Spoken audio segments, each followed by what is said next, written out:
আসসালামু আলাইকুম রহমাতুল্লাহি ওয়া বারাকাতুহু। সুপ্রিয় সম্মানিত দর্শক ও শ্রোতা, আশা করি মহান রব্বুল আলামিনের দয়ায় আপনারা সকলেই ভালো আছেন। সুপ্রিয় সম্মানিত দর্শক ও শ্রোতা, আজকে হযরত আনাস ইবনে মালিক রাদিয়াল্লাহু তাআলা আনহু থেকে একটি ঘটনা বর্ণনা করব। ঘটনার শিরোনাম হচ্ছে সেবকের অনুভূতি। সুপ্রিয় সম্মানিত দর্শক ও শ্রোতা, আপনাদের নিকট অনুরোধ থাকবে ঘটনাটি শেষ পর্যন্ত শোনার।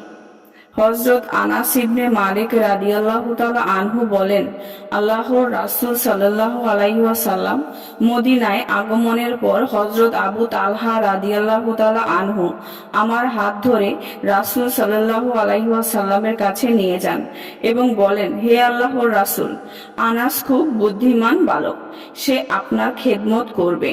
তারপর আমি রাসূল সাল্লাল্লাহু আলাইহি ওয়াসাল্লামের সফরকালীন সময়ে ও মদিনায় অবস্থান করার সময়ে তার খেদমত করেছি।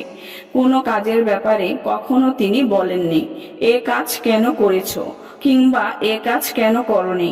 আল্লাহর রাসূল সাল্লাল্লাহু আলাইহি ওয়াসাল্লাম ছিলেন সব মানুষের চেয়েও অধিক চরিত্রবান ও ব্যক্তিত্ব সম্পন্ন। একদা তিনি আমাকে একটি কাজ করার আদেশ দেন। আমি মুখে বললাম পারবো না, কিন্তু মনে মনে সিদ্ধান্ত নিয়েছিলাম সেই কাজ অবশ্যই করব।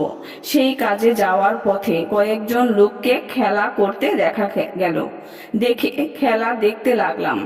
আল্লাহর রাসূল সাল্লাল্লাহু আলাইহি ওয়াসাল্লাম পেছনের দিক থেকে এসে আমার কাঁধে হাত রাখলে আমি তার প্রতি তাকালাম। তখন তিনি হাসছিলেন।